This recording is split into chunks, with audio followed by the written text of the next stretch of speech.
नमस्कार, मैं दीपक चौरसिया। आपके अपने शो देश की बहस के साथ हम एक बार फिर से हाजिर हैं। जैसा कि आप जानते हैं, न्यूज नेशन का ये वो मंच है जहां होती है आपके मन की बात। आप जिस मुद्दे को चुनते हैं, हम न सिर्फ उस मुद्दे को पूरे देश के सामने उठाते हैं, बल्कि इस शो में लोग सीधे देश के सामने अपनी बात भी रखते हैं। आज आपने देश की बहस का जो मुद्दा तय किया है वो है बाबरी केस। क्या ओवैसी जिलानी अदालत से बड़े हैं? इसे 58% लोगों ने वोट देकर देश की बहस का मुद्दा बनाना चाहा है। आज इसी पर होगी देश की बहस। इस चर्चा में मेरे साथ एक बड़ा पैनल शामिल होगा, साथ ही दर्शक भी जुड़ेंगे। 28 साल से पूरे देश को जिस सवाल का इंतजार था, उसका एक एक जवाब सीबीआई की स्पेशल कोर्ट के फैसले से देश के सामने आ गया है। और उसमें बड़ी बात यह है कि 6 दिसंबर 1992 को अयोध्या में जो घटना घटी वो सुनियोजित साजिश नहीं थी। ऐसा कोई आधार नहीं मिला जिससे यह साबित हो सके कि धार्मिक भावनाएं भड़काने की कोशिश की गई। जांच एजेंसियों ने जो वीडियो फोटो उस वक्त के उपलब्ध कराए वो सबूत के तौर पर टिक नहीं सके। लालकृष्ण आडवाणी और मुरली मनोहर जोशी समेत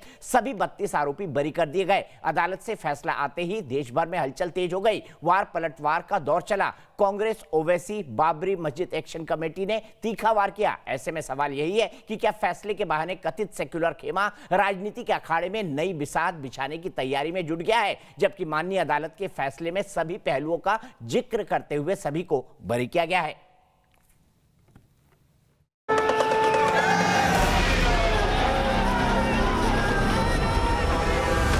आज 28 साल बाद बाबरी विध्वंस मामले में सीबीआई कोर्ट का बड़ा फैसला आ ही गया। 2300 पेज के फैसले में बीजेपी के वरिष्ठ नेता लालकृष्ण आडवाणी और मुरली मनोहर जोशी समेत सभी 32 लोगों को बरी कर दिया गया। कुल 2300 पेज के जज एस.के. यादव के फैसले का सार यही है कि अयोध्या में 6 दिसंबर 1992 को जो कुछ हुआ वो सब कुछ अचानक से हुआ और आरोपियों को इसको लेकर आशंका नहीं थी। ऑन दिस ग्राउंड न्यायालय ने जजमेंट दिया है कि जितने भी अक्यूज थे उनको बाइज्जत बरी किया गया है। बीजेपी नेता लालकृष्ण आडवाणी और मुरली मनोहर जोशी ने इस फैसले पर खुशी जताई है। जब ये समाचार सुना, जय श्री राम कह करके हमने इसका स्वागत किया। लखनऊ की सीबीआई कोर्ट ने एक ऐतिहासिक निर्णय दिया है। जहां एक और जगह जगह जश्न मनाया जा रहा है, वहीं असदुद्दीन ओवैसी और जिलानी जैसे लोग अदालत के फैसले पर सवाल उठा रहे हैं। आज का ये फैसला सीबीआई कोर्ट का भारत की अदालत की तारीख का एक काला दिन है। हम तो कह रहे हैं कोर्ट ने अन्याय किया है। मैं समझता हूं कि आज फिर से इस मुल्क में एक ब्लैक डे है। आज देश की बहस में चर्चा है कि जब अदालत के फैसले का चौतरफा सम्मान हो रहा है, वहीं कुछ लोग अदालत के फैसले से नाखुश हैं और फैसले पर सवाल उठा रहे हैं। तो सवाल यह है कि क्या ये लोग कानून से बढ़कर हैं? क्या अदालत के फैसले का सम्मान नहीं होना चाहिए?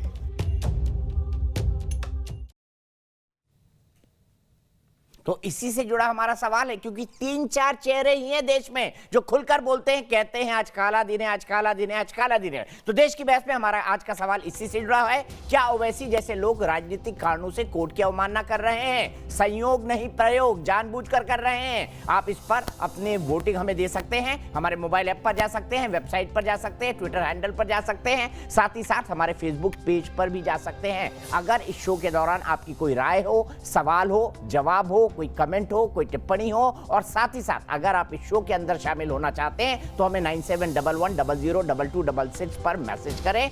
यही इकलौता शो है देश का, देश की बहस। इसीलिए हम इसे कहते हैं क्योंकि देश के लोग, हमारे दर्शक, सम्मानित दर्शक, सीधे देश के सामने अपनी बात रख सकते हैं, बड़े बड़े पैनलिस्ट का जवाब ले सकते हैं। मेरे साथ कई सारे खास मेहमान जुड़ेंगे, लेकिन सबसे पहले मैं चलता हूं कन्वीनर रहे बाबरी मस्जिद एक्शन कमेटी के जफर याब जिलानी साहब के पास, जो एक बहुत ही वरिष्ठ वकील हैं। जिलानी साहब, मैं जानना चाहता हूं आपकी क्या आपत्ति है, क्योंकि सबूत मिले नहीं और चार्जशीट में अगर सबूत पेश नहीं किए जाएंगे तो कोर्ट बरी करेगी। किसकी गलती है? सीबीआई की गलती है? मोदी सरकार ने पकड़कर फैसला लिखवा दिया, या जज केस को ठीक से समझ नहीं पाए? आप क्या मानते हैं? देखिए, आप एक बात समझ लें कि सेशन जज का फैसला ये कोई नई बात नहीं है कि वो गलती है और एविडेंस पर बेस नहीं है। हम वकील हैं, हाई कोर्ट में सैकड़ों अपीलें पेंडिंग होंगी। आपके कहने के मुताबिक तो जितने फैसले हो गए, अगर सेशन जज ने छोड़ दिया तो छोड़ दिया, अगर सेशन जज ने सज़ा दे दी तो उसको ऊपर जाना नहीं चाहिए। ये कैसी बात आप कर रहे हैं? देश के जो न्यायपालिका है उसमें सिस्टम दिए हुए हैं कि सेशन जज का फैसला में गलती है तो हाई कोर्ट उसको देखेगा, हाई कोर्ट के फैसले में गलती है तो सुप्रीम कोर्ट देखेगा। यह रोज़ होता है। आप क्यों इसी मामले में ये इसमें नाम लेके हम लोगों का ये कह रहे हैं कि साहब सेशन जज के फैसले से सिर्फ 4 लोगों को इख्तिलाफ है? ये बिल्कुल ऐसी बात है कि जो आप चाहते हैं कि मुसलमान अगर किसी चीज़ से डिससेटिस्फाइड हों तो अपना कानूनी हक भी इख्तियार न करें। आप ऐसा जो प्रोपेगेंडा कर रहे हैं ये नहायत ही गैर मुनासिब है। ये एक जर्नलिस्ट के रूप में आप सीनियर जर्नलिस्ट हैं, आपकी ज़बान से ये जुमले ठीक नहीं लगते मुझे।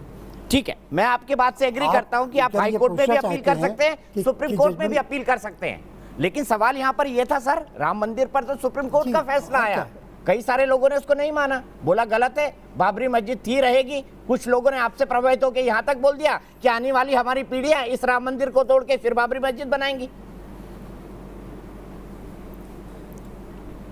देखिए, कुछ लोगों ने क्या कहा मैं उसका जवाब नहीं दे सकता। मैंने क्या कहा है, मैंने हमेशा कहा कि सुप्रीम कोर्ट का फाइनल जजमेंट माना जाएगा, और माना हमने, वरना ये 6 अगस्त को जो हुआ है वहाँ ये नहीं हो सकता था अगर हम मानते ना। सारे हिंदुस्तान के मुसलमानों ने माना। कुछ लोगों की बात आपने उठा ली, नहीं जानता किसने क्या कहा, लेकिन मगर मुसलमानों ने कहा था तो उन्होंने करके दिखाया है कि उन्होंने माना सुप्रीम कोर्ट के जजमेंट को। बाबरी मस्जिद की जगह पर शिलान्यास होता रहा, वो खामोश घरों में बैठे रहे। लिहाजा अगर हम इसको चैलेंज कर रहे हैं तो चैलेंज करेंगे, और उसमें हम ये साबित करेंगे कि जजमेंट एरोनियस है, जज फाइंडिंग्स ऑफ फैक्ट जो है परवर्स हैं। जो एविडेंस है, कानून यह है कि आई विटनेसेस की एविडेंस आप इतनी आसानी से डिसबिलीव नहीं कर सकते। इसमें हाईएस्ट रैंक के ऑफिसर, IPS ऑफिसर, पुलिस के ऑफिसर, जर्नलिस्ट, जो नेशनल रिप्यूट के जर्नलिस्ट हैं, उन सब की गवाहियाँ हैं और सब आई विटनेस हैं। सब ने कहा कि उमा भारती वहाँ ये नारे लगा रही थी और रितंबरा नारे लगा रही थी कि एक धक्का और दो, बाबरी मस्जिद को तोड़ दो। इसका क्या जवाब है जज साहब के पास? क्या ये 153A का ऑफेंस नहीं है? क्या 153B का ऑफेंस नहीं है? क्या 505 का ऑफेंस नहीं है? इस पर कोई डिस्कशन उसमें नहीं मिलता कि आखिर इन सब गवाहों की ये गवाहों के बयान कैसे उन्होंने नज़रअंदाज कर दिए।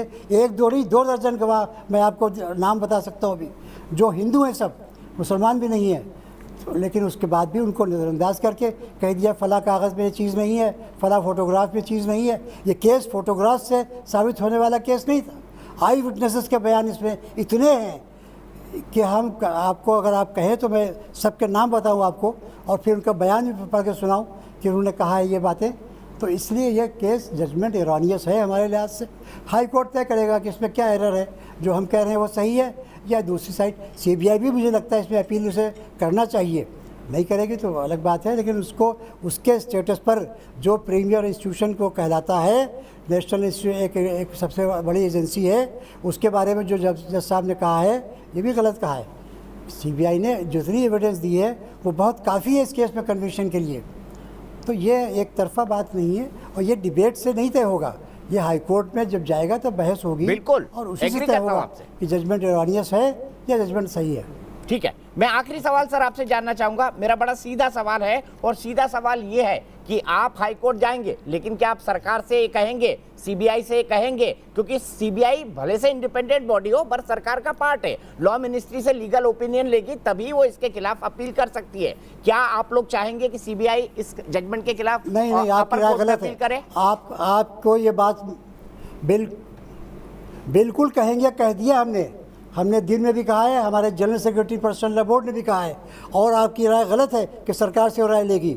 CBI को कतई ज़रूरत नहीं है, उसके अपने काउंसिल होते हैं, और वो सुप्रीम कोर्ट का फैसला है कि CBI इंडिपेंडेंट बॉडी है, सिर्फ प्राइम मिनिस्टर के मातहत होती है, लेकिन प्राइम मिनिस्टर भी उसमें इंटरफेयर नहीं कर सकता।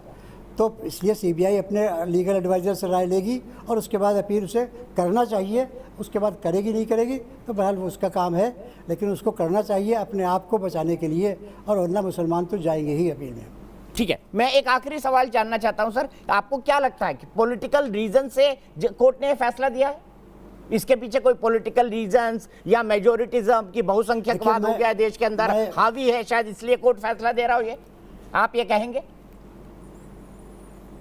देखिए, मैं सुप्रीम कोर्ट के जजमेंट की रिस्पेक्ट करता हूं, जो इसी केस में 1994 में उन्होंने कहा था कि इसके डिमोलिशन से एक स्ट्रक्चर नहीं डिमोलिश हुआ है, बल्कि माइनॉरिटीज़ का फेथ डिमोलिश हुआ है और रूल ऑफ लॉ डिमोलिश हुआ है। तो मैं रूल ऑफ लॉ को इस्टेब्लिश करने के लिए हाई कोर्ट जाना चाहता हूँ। मैं किसी जज पर कोई मोटिव इम्प्यूट नहीं कर सकता। मैं ये नहीं समझता कि जज ने क्या किया क्या नहीं किया। हाई कोर्ट तय करेगा कि जज का फैसला सही है या गलत है। केस मेरिट पर डिसाइड होगा, इस पर नहीं डिसाइड होगा कि उस पर कोई पॉलिटिकल इन्फ्लुएंस था कि नहीं था। मैं इसके बारे में कुछ नहीं कहता। ठीक है, बहुत बहुत शुक्रिया जफरयाब जिलानी जी, आप जुड़े, दो टूक आपने बात की और सीधा पॉइंट ऑफ व्यू रखा कि आप लोग इसके बारे में क्या सोचते हैं। और आपका कानूनी राइट है कि आप हाई कोर्ट में जाए, सुप्रीम कोर्ट में जाए, कहीं भी अपील कर सकते हैं, आपका संवैधानिक राइट है। सब मैं बहस को खोलूं उससे पहले ललित अंगनानी अहमदाबाद से मेरे एक दर्शक जुड़े हुए हैं और मैं अपने पैनल को भी इंट्रोड्यूस कर देता हूं। जय भगवान गोयल जो कि प्रेसिडेंट है राष्ट्रवादी शिवसेना के, उस जमाने में शिवसेना में हुआ करते थे और बाबरी मस्जिद डिमोलिशन मामले में एक्यूज थे, आज कोर्ट से बरी हुए हैं। के शर्मा जी है भारतीय जनता पार्टी के राष्ट्रीय प्रवक्ता, विनोद बंसल साहब है स्पोक्स पर्सन है विश्व हिंदू परिषद के, मौलाना साजिद रशीदी है प्रेसिडेंट है ऑल इंडिया इमाम एसोसिएशन के, विवेक श्रीवास्तव है लेफ्ट के लीडर है। सबसे पहले मैं आना चाहूंगा यहां पर ललित अंगनानी के पास। ललित जी, सहमत है आप ओवैसी साहब से कि आज सबसे बुरा ब्लैक डे है इंडियन जुडिशरी सिस्टम का, इंडियन डेमोक्रेसी का? आप एग्री करते हैं? जी नहीं, ओवैसी साहब से तो पूरा भारत ही एग्री नहीं करता है, तो हम कैसे कर सकते हैं?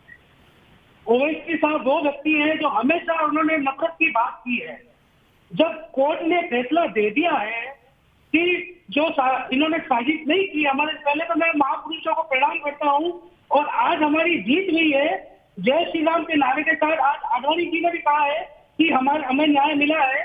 तो इनको साजिश के तहत जो इनको फंसाया गया है, जो आरोपी है, तो मैं समझता हूँ ये हमारी हिंदू समाज की जीत है और उनके ऊपर कड़ा तमाचा है जो अपनी राजनीतिक दुकानदारी करते हैं, जो मौलाना है। तो मैं उनको संदेश देना चाहता हूँ, आप इस मैटर पर न पड़े, क्योंकि ये भारत एक है, भारतीय संस्कृति हमें भाईचारा सिखाती है। अगर कोर्ट ने न्याय संगत मामला दिया है तो आप इसके ऊपर क्या कहना चाहते हैं? ओवैसी साहब कौन होते हैं? जो ओवैसी साहब को मानता कौन है? पहली बात तो मैं पूछना चाहता हूँ, ओवैसी साहब है कौन? ये हमेशा बाबर जैसे लोगों को फॉलो करते हैं, क्या लेना देना बाबर का इस देश से? मैं ये पूछना चाहता हूँ ओवैसी साहब, क्या आप समाज के लोगों को, युवा लोगों को क्या संदेश देना चाहते हैं? कौन है बाबर? क्या बाबर को हम बाबर की इतिहास को हम मानेंगे इसको? ठीक है, सीधा यही सवाल अंगनानी जी। ललित भाई बने रहिए, आपका यही सवाल मौलाना साजिद रशीदी के पास ले जाता हूं जिन्होंने कई सारे बयान दिए, उनका एक बयान मैं और सुनवाऊंगा। मौलाना साहब, आपसे जानना चाहता हूं, बाबर और औरंगजेब, कृष्ण जन्मभूमि औरंगजेब ने तोड़ी, काशी विश्वनाथ औरंगजेब ने तोड़ा, और अयोध्या के अंदर बाबरी मस्जिद जिससे आपको अथाह प्रेम है, वो बाबर ने तोड़ा। बाबर से हमारा क्या लेना देना? किसका चचा, किसका मामा, किसका फूफा लगता है बाबर और औरंगजेब? क्या भारतीय मुसलमानों का लगता है?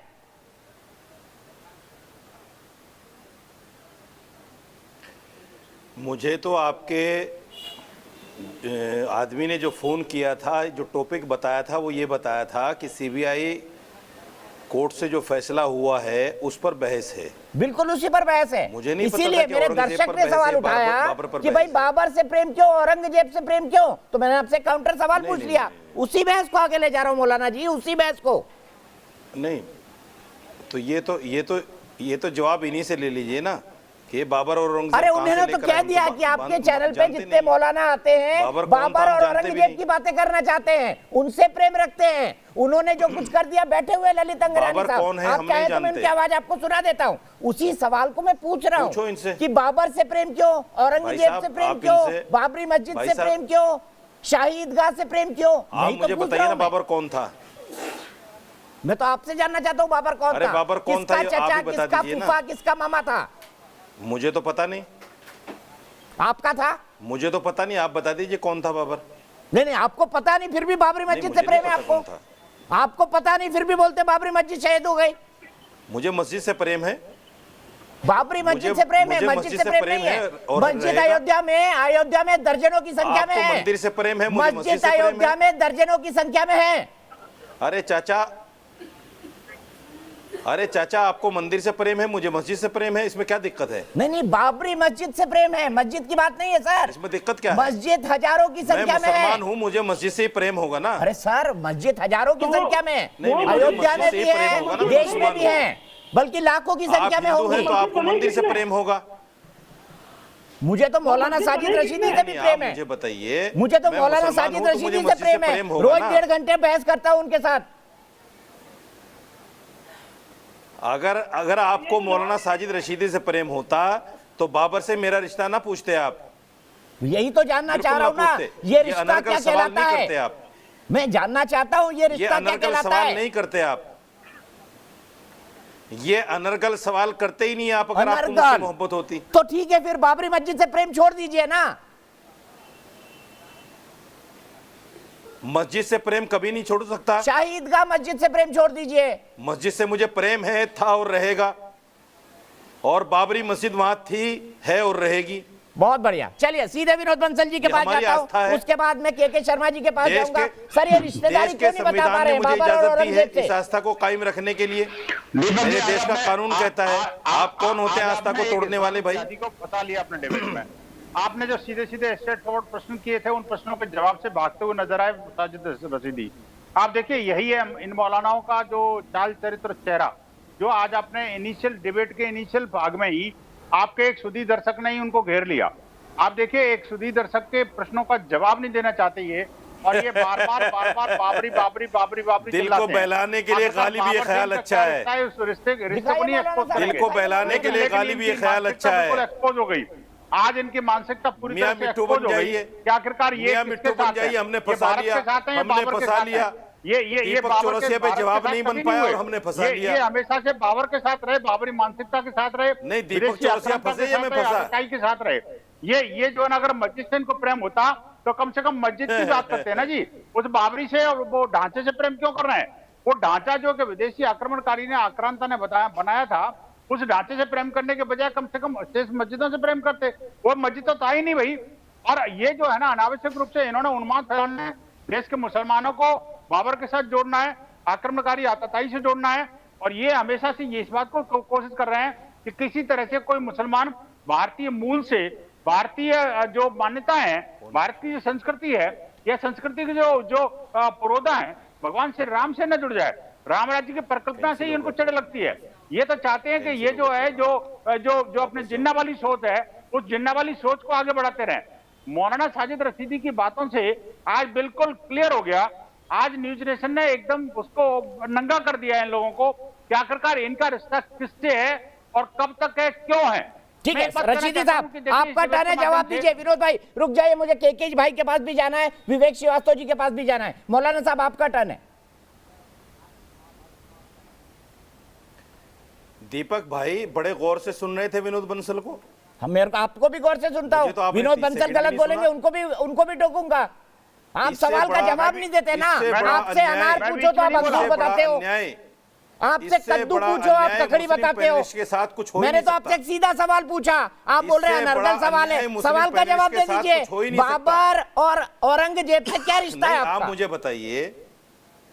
और मैं ये क्यों पूछ रहा हूँ, इसके बेसिस भी बता देता हूँ, इसके बेसिस भी बता देता हूँ। रुकिए, मौलाना साजिद रशीदी की बाइट चलाइए जो अयोध्या जजमेंट के बाद उन्होंने की थी, मंदिर के शिलान्यास के बाद। सुन लीजिए मौलाना साहब, सुन लीजिए, एक मिनट सुन लीजिए, सुनिए, सुनाइए। चाचा बाबर पर बहस ही नहीं है और बाबर को मैं जानता ही नहीं हूँ। हिटलर शाही ताकत और हुकूमत के बल पर जो कुछ देश के बहुसंख्यकों ने माइनॉरिटीज के साथ, अकलियत के साथ किया है, वो बहुत बुरा है। इस्लाम धर्म ये कहता है कि मस्जिद जहाँ एक बार बन जाती है वो क़यामत तक मस्जिद रहती है। हमारा मजबूत यकीन है कि ये मस्जिद ही मस्जिद है और मस्जिद रहेगी।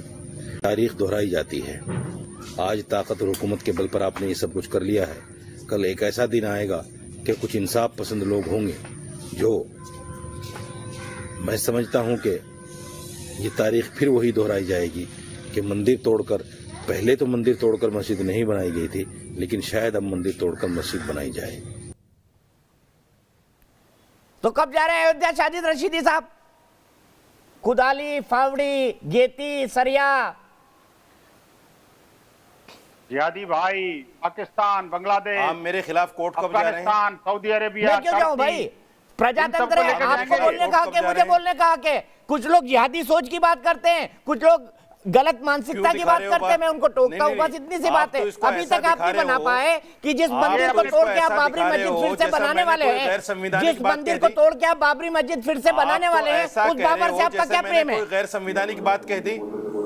नहीं, ये बाबर और औरंगजेब के अलावा कहीं किसी के हुए ही नहीं। ऐसा कह रहे हो जैसे ये हमेशा से रही बाबर और औरंगजेब के साथ है। मैंने कोई गैर संवैधानिक बात कह दी? मैं बहस को आगे बढ़ाता हूँ, मैं बहस को आगे बढ़ाता हूँ। जय भगवान गोयल जी, क्योंकि इस मामले में एक्यूज थे, आज छूटे हैं। आप 50,000 का जमानत भी नहीं लेके गए थे जय भगवान जी, मैं लगातार देख रहा था, आपको खबरों में देख रहा था। आप बताइए आप क्यों नहीं लेके गए थे, और क्या आप कन्विक्ट नहीं हुए? इस बात का गम है आपको?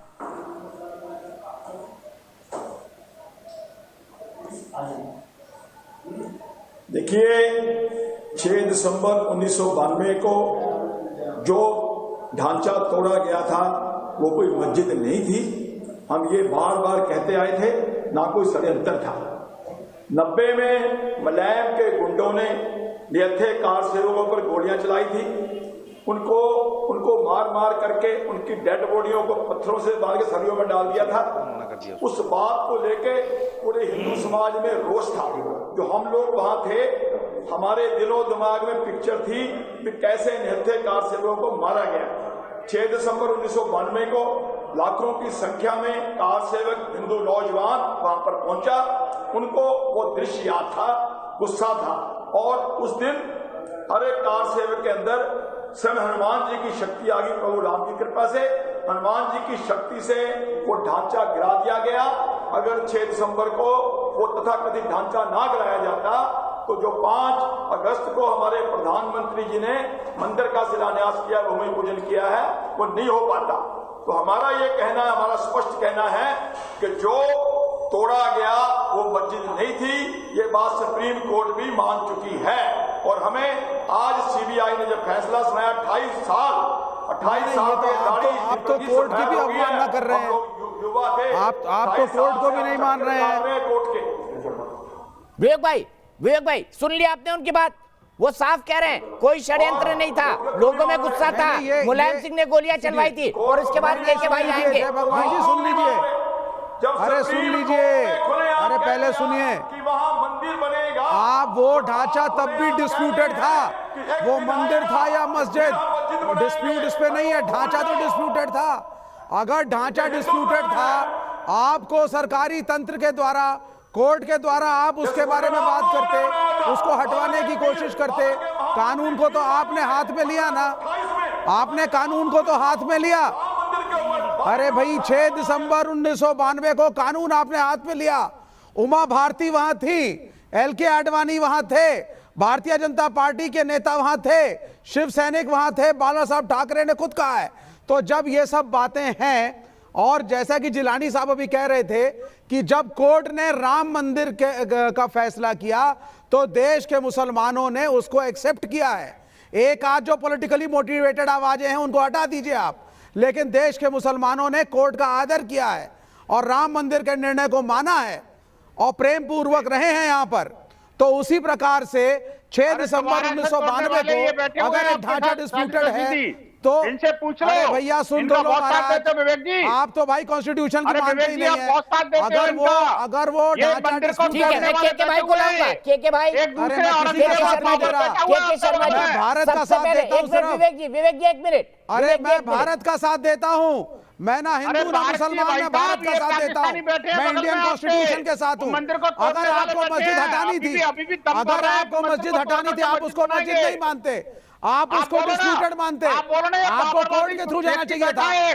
ये बाबरवादी व्यक्ति बैठा है जो बार बार कह रहे हैं। भाई मैं बाबर और अकबर के बीच में नहीं आ रहा हूँ, मैं भारत के कॉन्स्टिट्यूशन की बात कर रहा हूँ। कॉन्स्टिट्यूशन की बात कर रहे हैं। के शर्मा जी, मेरा बड़ा सीधा सवाल है, यहाँ पर ये उठाया जा रहा है आडवाणी जी थे, उमा भारती जी थी, फलाने थे, ढिकाने थे, अगर थे तो क्या कोई गुनाह किया था 6 दिसंबर 1992 को? कोर्ट ने कहा है आज कोई गुनाह किया था उन्होंने। विवेक श्रीवास्तव थे, इसलिए जेल जाना चाहिए। क्या ये लॉजिक सही है? स्ट्रक्चर को कोर्ट के थ्रू या सरकार के थ्रू हटवाना था, आपने कानून को अपने हाथ में लिया। ये तू मैं का विषय नहीं है, मैं चाहता हूं कि विवेक जी पहले शांत हो जाए। ठीक है, बोलिए के शर्मा जी।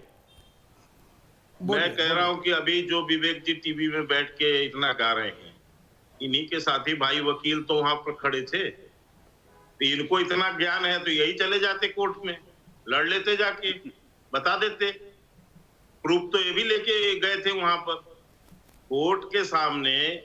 28 साल दीपक जी इस देश को एक झूठ और भ्रम में रखा गया और एक षड्यंत्र के तहत ये जो है केस लगाए गए और लगा के इन्होंने 28 साल तक जो है वोट बैंक की रोटियां सेकी, मुस्लिम भाइयों को ये बहकाते रहे कि ये देखिए ये तोड़ने वाले लोग हैं, ये है, वो वोट है। बैंक की ये रोटियां हमेशा शर्मा इनका जी आपने मुद्दा रहा सेकी है। है, राम के नाम पे वोट बैंक की रोटियां भारतीय जनता पार्टी ने सेकी है। कैसे बोलूंगा? विवेक जी सुन लीजिए ना, 30 सेकंड उनको और देते हैं, 30 सेकंड उनके हो गए, आप बोलिएगा, आपको ही मौका दूंगा। के भाई, के शर्मा जी।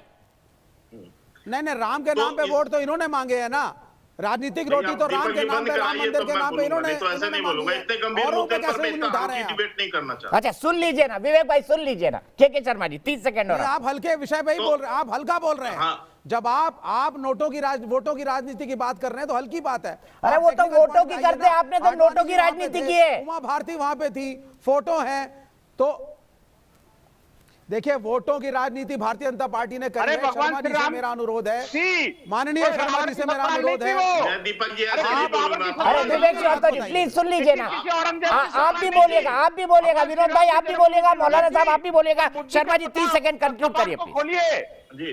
मैं केवल इतना कहना चाह रहा हूं, जिस बात को कह रहे हैं फोटो वहां पर था, यानी वीडियो है, ये है, वो सारी चीजें के ऊपर में न्यायालय ने 2300 पन्ने का जो है अपना वो निर्णय दिया है, उसमें सब कुछ लिखा है उन्होंने कि क्या टेम्पर्ड था, कैसे फोटो वहां पर था, सब कुछ उन्होंने कहा है। और ये भी कहा है कि कोई षड्यंत्र नहीं था, ये भी कहा है उन्होंने कि वहां नेताओं ने रोकने की कोशिश की थी, वो भी उनके पास फुटेज है।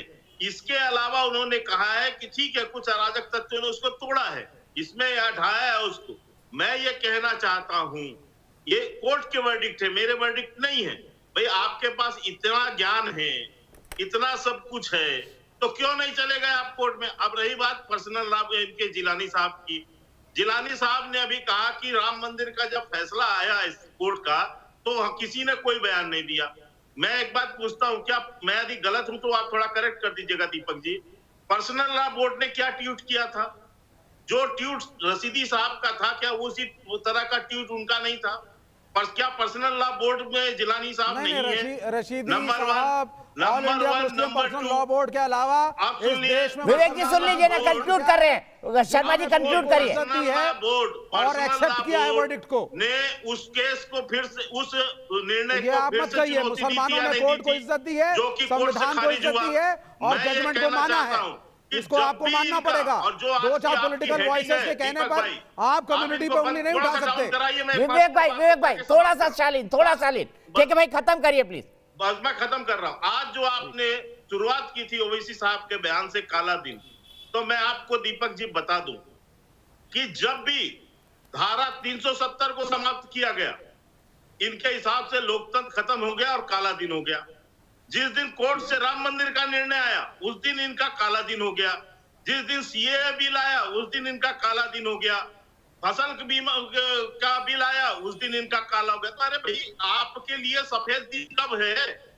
आपके तो आंख में काले चश्मे चढ़े हैं, आपकी मानसिकता काली है, आपकी सोच भैया जब आपने देश का भट्टा बिठा दिया है, एम्प्लॉयमेंट, पढ़ाई लिखाई, महंगाई, मेहनत करिए 4 साल, विवेक भाई मेहनत करिए, तो देश को आगे बढ़ाने के लिए आप सत्ता में आ जाइए, कोई दिक्कत नहीं है। विवेक श्रीवास्तव जी मेहनत करिए 4 साल, अभी 4 साल इनके बाकी है, सत्ता में आ जाइए, देश को आगे ले जाइए, चांद पर ले जाइए, तारों पर ले जाइए, कहीं भी ले जाइए, कोई दिक्कत नहीं है। प्रजातंत्र इस देश में, मैन्युफैक्चरिंग कहाँ गई, एग्रीकल्चर कहाँ गया, एम्प्लॉयमेंट कहाँ गया, किसान विरोधी बिल लाए हो, लेबर विरोधी बिल लाए हो, आप देश का भट्टा बिठाने पर आमादा है, आपको सिर्फ हिंदू मुसलमान। अरे सर कोई दिक्कत नहीं है ना, ये गलत काम कर रहे हैं, जनता इनको निकाल फेंकेगी, कोई काम नहीं है विवेक भाई, जनता इनको निकाल फेंकेगी। आप मेहनत करिए 4 साल, आप लोग मेहनत करिए, सड़क पे भी उतरिए, थोड़ा सड़क पर उतरिए, मेहनत करिए, इनको उखाड़ फेंकिए। हम इनकी वाली मेहनत नहीं करेंगे, हम इनकी वाली आप मेहनत कौन नहीं सी वाली करेंगे। मेहनत करेंगे हम बताइए, हिंदू मुसलमान नहीं आप कौन लड़वाते सी हैं। वाली मेहनत करेंगे? ये राजनीति आप कौन सी अच्छा ठीक है, मैं एक सीरियस सवाल के साथ मौलाना साजिद रशीदी जी के पास जाता हूँ। मौलाना साहब आज बड़े डिमांड में है, मुझे पता है शो छोड़ के जाना है उनको अगले 5 मिनट में। पेज नंबर 2287 कोर्ट के फैसले का पेज नंबर 2287 कोट कर रहा हूं मौलाना जी, सुनिएगा। अशोक सिंघल ने भी कार सेवकों को विवादित ढांचे की तरफ जाने से मना किया तो वो उन पर हमलावर हो गए और उन्होंने सबकी अनसुनी कर विवादित ढांचे पर चढ़कर उसे तोड़ दिया। ये कोर्ट कह रहा है वीडियो देखने के बाद कि अशोक सिंघल ने लोगों को रोकने की कोशिश की, लेकिन लोगों ने उनको भी, वो भी हमलावर हो गए और उन्होंने अशोक सिंघल को भी भगा दिया। तो बताइए ये हालात तो कहीं ना कहीं पैदा हुए होंगे ना कि लोग अपने नेता की भी नहीं सुन रहे थे वहां पे, और आपको भी पता है ये हुआ था वहां पे। मौलाना साहब बताइए। मैं जवाब दे देता हूं। अभी आप ही के चैनल पे जय भगवान ने कहा है कि वो विवादित ढांचा तोड़ा गया था, मस्जिद नहीं थी। जब ये लोग मस्जिद मान ही नहीं रहे थे और वो विवादित ढांचा था या मंदिर का ढांचा, जैसे विनोद बंसल ने बोला है, ये राम भक्त थे, मंदिर का ढांचा था वहां या मस्जिद का ढांचा था, इन्होंने तोड़ दिया, मस्जिद नहीं थी। तो ये राम भक्त कोर्ट के सामने क्यों झूठ बोल रहे कि हमने कुछ नहीं किया? मस्जिद को तोड़े वो। अरे तो आप क्यों हाय बाबरी? अगर वो विवादित ढांचा था, आप खुद मान रहे विवादित ढांचा था, तो हाय बाबरी हाय बाबरी हाय बाबरी क्यों रोते हो आप? रुदाली क्यों बन जाते हो बताइए ना मौलाना साहब। हाय बाबरी हाय बाबरी हाय बाबरी क्यों रोते हो आप लोग? राम के नाम पे सूली चढ़ जाते भाई, राम भक्त है ना, क्यों डर गए सजा से? सूली चढ़ेंगे कि हमने तोड़ा 56 इंच का सीना है ना, बाबर के नाम कह देते हमने तोड़ा है।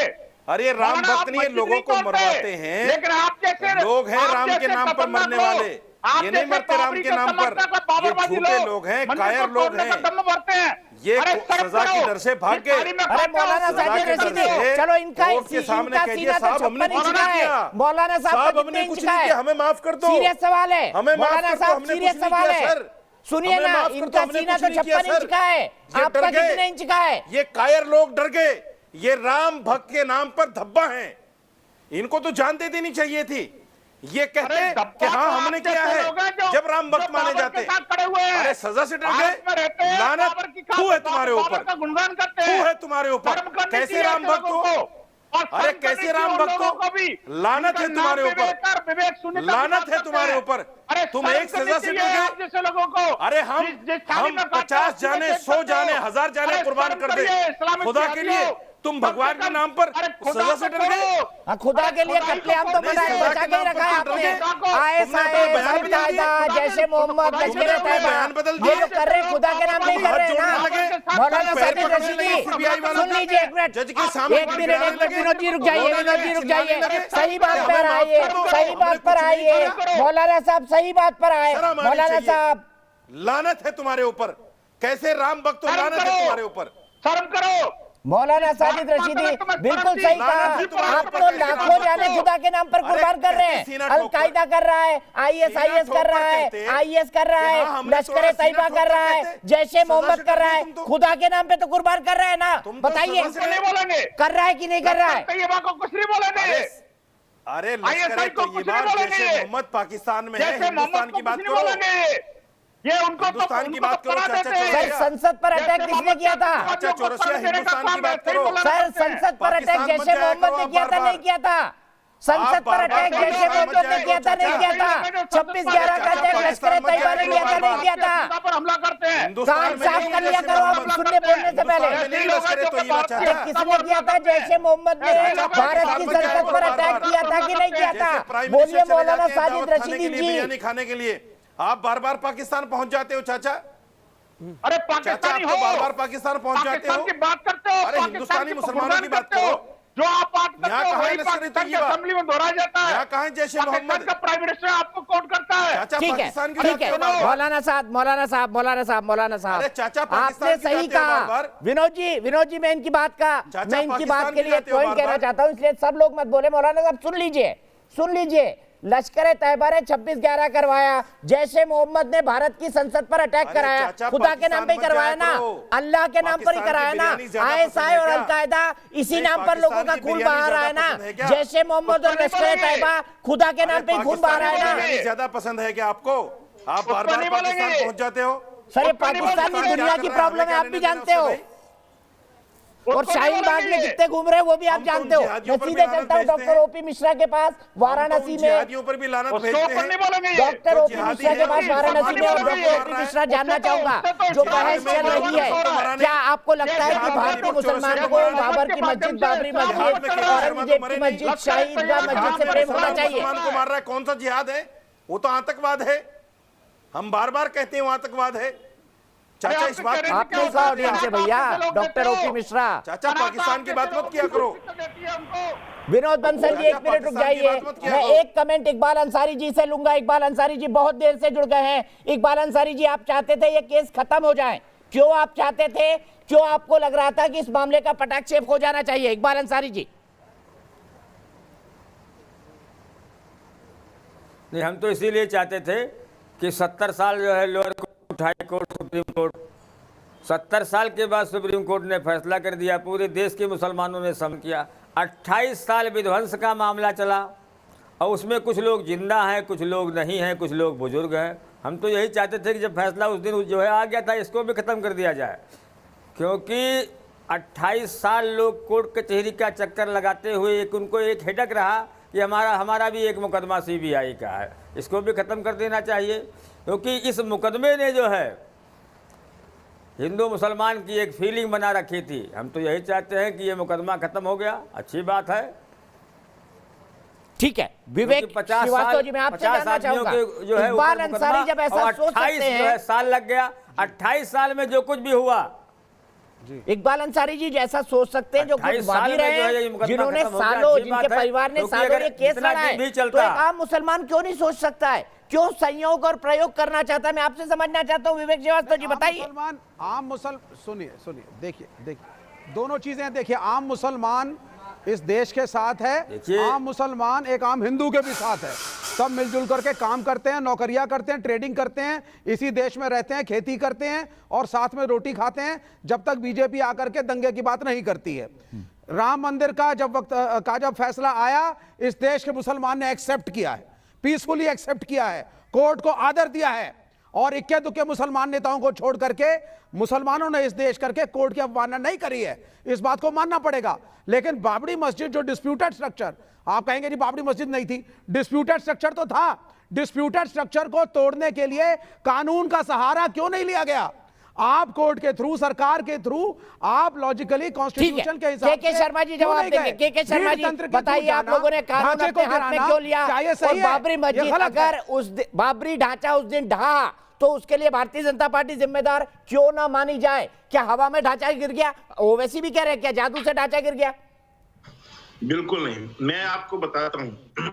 पहले तो मैं एक बता दूं, जो इन्होंने आरोप लगाया बीजेपी पे कि ये दंगा करवाते हैं, अभी अभी दिल्ली के केसेस खुल रहे हैं और आप देख रहे हैं उसमें किस तरह से वामपंथी लोगों ने और इनके कम्युनिस्ट लोगों ने वहां पर पूरा जेएनयू के इनका जो गैंग है, वो जेएनयू भारत तोड़ो गैंग किस तरह से दूसरी दिशा में चली जाएगी, डिबेट को दूसरी दिशा में मत ले जाइए।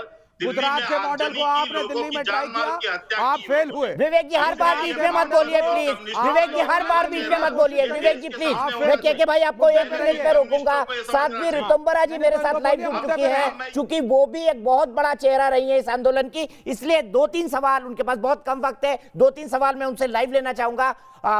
लोग सब इनको दीदी माँ के रूप में जानते हैं। दीदी माँ जी, आपका बहुत बहुत स्वागत है हमारे इस न्यूज नेशन चैनल पे। और सबसे पहले मैं आपसे जानना चाहूंगा, फैसले के बाद जो आरोप लग रहा था षड्यंत्रकर्ता दीदी माँ साध्वी ऋतुंबरा, क्या लगता था आपको 28 साल तक?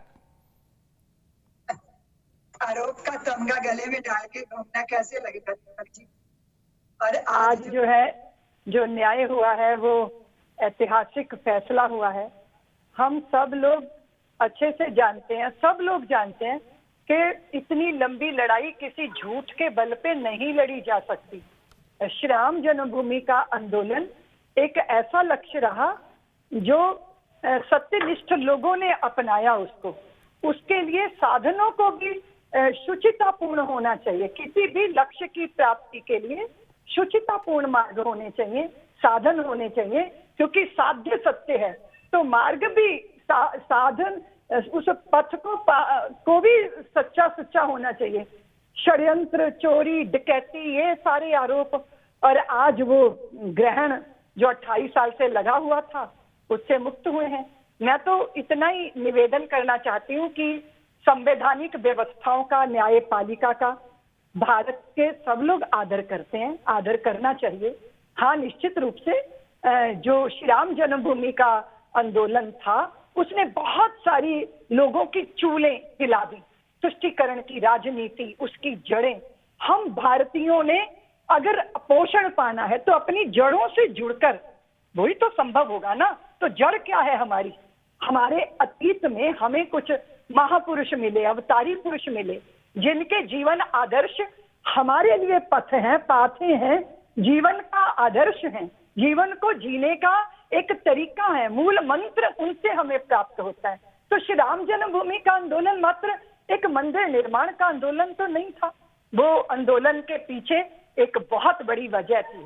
पराभवी युगों के प्रतीकों के नीचे दबी हुई आस्थाओं की हमारे वो स्थान मुक्त होने चाहिए। यही तो एक भावना थी जनमेदनी की, जिसको नहीं देखा गया। प्रपंच रचे गए और वो आज प्रपंच जो है हार गया है और सत्य जीत गया है। साध्वी जी, मैं दीदी माँ, मैं अभी सुन रहा था कि जफर याब जिलानी कह रहे थे कि आपने एक नारा लगाया वहां पर कि एक धक्का और दो और तोड़ दो, ये नारा आपने वहां पर लगाया, इसके परिणाम स्वरूप लोग टूटे और उन्होंने उस डिस्प्यूटेड स्ट्रक्चर को तोड़ दिया। क्या 6 दिसंबर 1992 को आपने नारा वहां पर लगाया था? दीपक जी, अब आप जो है, हम इन सब बातों की 28 साल न्यायालय की प्रक्रिया से निकलकर आज आपके सम्मुख हैं। मैं एक ही बात कहना चाहती हूँ, मैंने इस आंदोलन में गली गली, गांव गांव के पवित्र मिट्टी को अपने माथे पे धारण किया।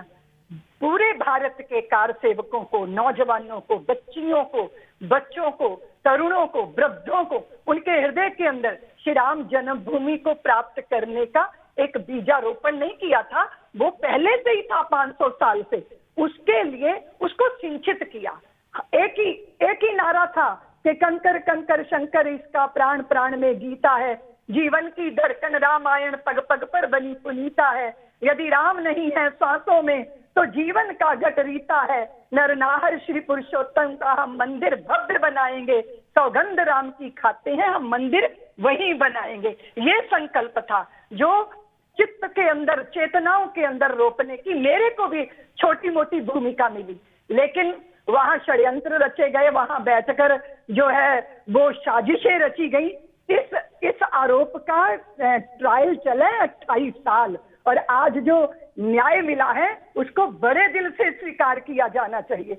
और मैं जहां तक समझती हूँ, हम भारतीय, चाहे कोई जात हो, चाहे कोई धर्म हो, पंथ हो, संप्रदाय हो, हमारी जड़ें माँ भारती की कोख और गोद में है। हमें क्यों नहीं इस बात को समझना चाहिए? अब वो समय आ गया है जो हम सत्य को स्वीकार करें। और कभी कभी ऐसा होता है कि सत्य थोड़ा कड़वा होता है, लेकिन ये बात तो सही है ना कि सत्य सत्य होता है और सत्य की ही जीत होती है। जब सूर्य का उदय होता है तो अंधेरा विदा हो जाता है, क्योंकि अंधेरे की अपनी कोई सत्ता नहीं होती, प्रकाश के अभाव को ही अंधेरा कहते हैं। मैं इतना ही निवेदन सबसे करना चाहती हूँ कि ये जो इतनी लंबी लड़ाई इसी युग में नहीं चली, इसके लिए 5 शताब्दियां आप कल्पना कीजिए दीपक जी, क्या भारतीय किसी झूठ के साथ 500 साल खड़े हो सकते हैं? बिल्कुल नहीं हो सकते, क्योंकि ये हमारे रक्त में ही नहीं है। लेकिन जिस तरह की हालात यहाँ बने, गुलामी के काल हमने झेले, पराभवी युगों के प्रतीक के नीचे हमारी आस्थाओं के जो हमारे स्वाभिमान को कुचला गया, आज जब न्याय की प्रक्रिया में से गुजरकर हम आए हैं, उसे तो आप स्वीकार कीजिए, अब तो बड़ा दिल कीजिए। मैं इतना ही निवेदन करना चाहती हूँ। और दूसरी बात ये है कि ये लड़ाई मात्र एक मंदिर की लड़ाई नहीं थी। आप विचित्र बात करते हो, आप सच नहीं स्वीकार करना चाहते।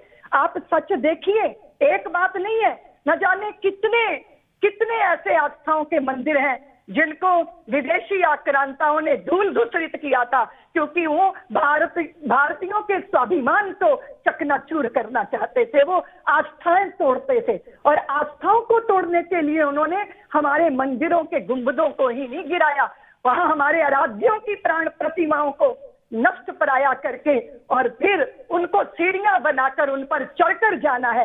ऐसी गंदी कुत्सित मानसिकता जिसको हमने वर्षों वर्षों झेला है, और आज न्यायालय की प्रक्रिया में से गुजरकर अगर कोई सत्य सामने आया है तो सबको बड़ा दिल करके इसे स्वीकार करना चाहिए। और छोड़िए, हम कहते हैं कि अतीत की बात को छोड़ दीजिए, नए सिरे से कहानी शुरू कीजिए ना।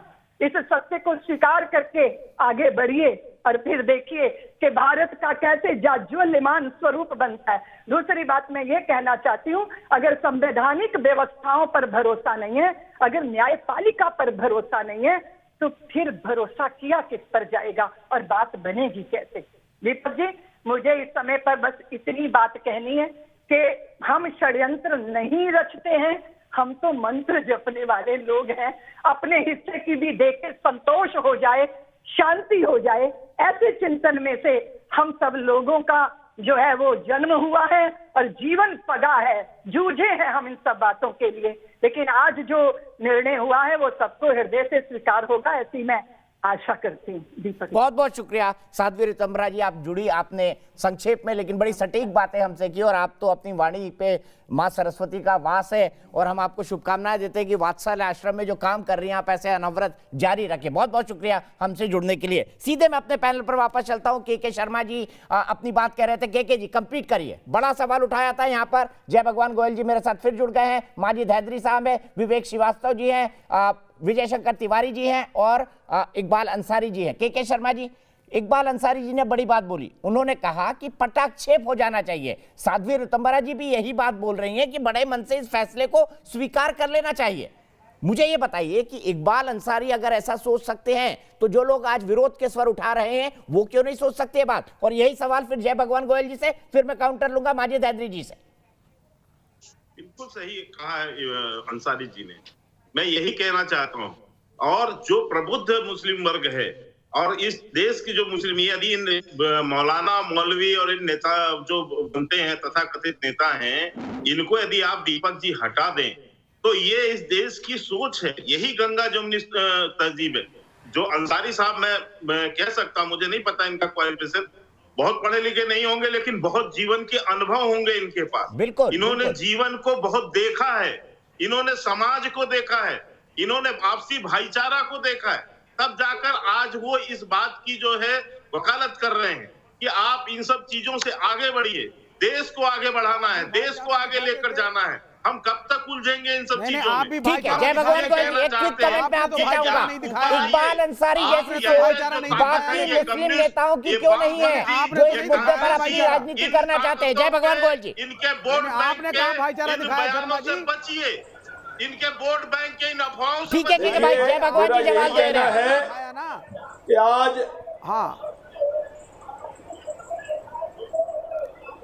आज पूरा देश एकजुट होकर के हमारे मोदी जी के नेतृत्व में विश्व गुरु बनने की ओर जा रहा है। जो अंसारी जी ने कहा है, ऐसी सोच हमारे देश के सभी मुसलमानों की होनी चाहिए। आज देश का हर व्यक्ति विकास चाहता है। अगर घर घर में टॉयलेट बनाए गए हैं वो सबके लिए बने हैं, घर घर में सिलेंडर दिए गए हैं।